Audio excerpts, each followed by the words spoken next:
Kaleessa eessa turre? Kaleessa bakki nuti turre bakkuma tana. Bakki tun bakka uffanni isii caayaa tokkummaa fi jaalalaa, uuda quufaa fi qananii, dirree jabeenya qaamaa wallaansoo fi gulumsisa fardaatiin itti ijaaramu turte. Kaleessa bakka tanatti abbaa manaa fi haadha manaa, abbootii fi ijoollee, manguddoo fi dargaggeessa jidduu wal dhageettii gaarii fi kabajaa ulfaatu ture. Dhiiraa fi dubartoonni duudhaa seera uumaa hojiin dhugoomsuu fi eenyummaa keenya tiksuu waan qabnuuf akkaataan guddina keenyaa kan rabbii fi namnilleen itti gammadu ture. Bakki tun bakka dhiirtii abbaa ilaalaa, intaltii haadha ilaalaa itti guddanne waan ta'eef urgaa fi nuura naamusaatu nurraa mul'achaa ture.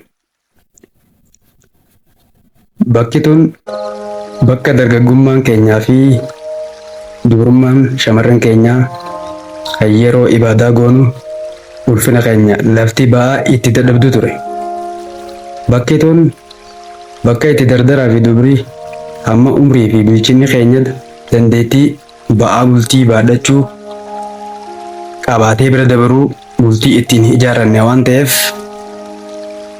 bakka tanatti eega bultii ijaarree booda misoomaa fi qe'ee keenya tikfachuunis duubatti deebi'anii hin beekan. Bakki tun bakka haati hundi akka haadha ofiitti, abbaan hundi akka abbaa ofiitti itti ilaalaman waan tureef kabajaan abbaan manaa maatii haadha mana isaatiif qabuu fi haati manaa maatii abbaa manaa isiitiif qabdu hidda odaa caalaa gaffagaataa ture. Bakki tun bakka inni rakkatee fi dhukkubsates osoo hin kadhatin deeggarsi quubsaan godhamee fi itti qabsatan ture. Bakki tun bakka jaarsi biyyaa yeroo wal dhabdee keessoo fi ollaa jidduutti uumame itti furu murtii irbuu hin cabsine itti murteessu ture.